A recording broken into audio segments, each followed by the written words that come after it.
শোনো মাতবার, আমি বিয়া করছি 3 দিন হইছে, এর মধ্যে আমার বাপে আমার শাশুড়িরে কেমন কইরা করে।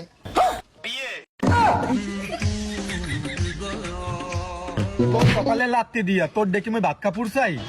কিরে সালাম ভাই, কামডা করলা কি? এত লজ্জা দিস না দি, হে উমরে চাইছে মুইও হেরে চাইছি। এটাও কি সম্ভব? আমার বাপে যদি আমার শাশুড়িরে বিয়া করে তাহলে আমার বউ আমার বাপের মাই হয়ে গেল না? আর আমি তো হের আগের থেকে পোলা আছি, তাহলে আমার বউ আর আমি ভাই বোন হয়ে গেলাম না?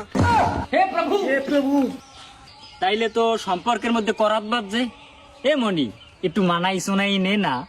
কেমনে মানায় নিমু? আমার শ্বশুর বাড়ি আমার বউর শ্বশুর বাড়ি একই জায়গায়, শুধু কি তাই? আমার বাপের শ্বশুর বাড়ি আমার শ্বশুর বাড়ি তাও এক জায়গায়।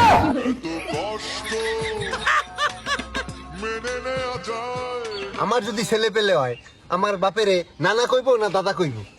আমার বাপের যদি ছেলে পেলে হয় আমার কি মামা কইবো না দুলাভাই কইবো? তো মহাবিপদে পড়লাম।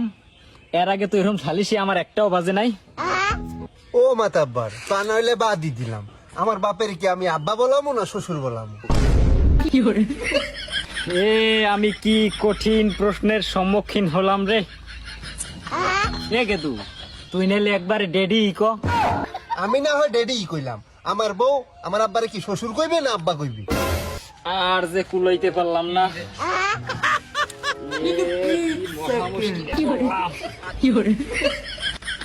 মাথা হ্যাং হইলে হইবে না মাতাব্বর। আমি কি আমার শাশুড়িরে মা কমু না শাশুড়ি কমু? এবার খো, তুই একটা কাম কর, একবার তুই মাম্মি ডার্লিং ক।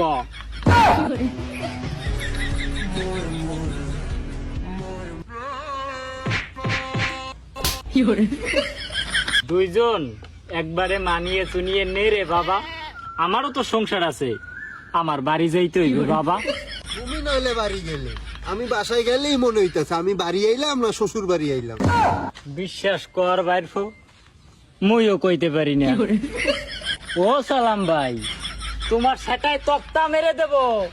তুমি কেটা একটা কামের কাম হল্লা, তোকে এই বাপ বেটার সালিশি করতে হইলে তোর দাদারে লাগবে।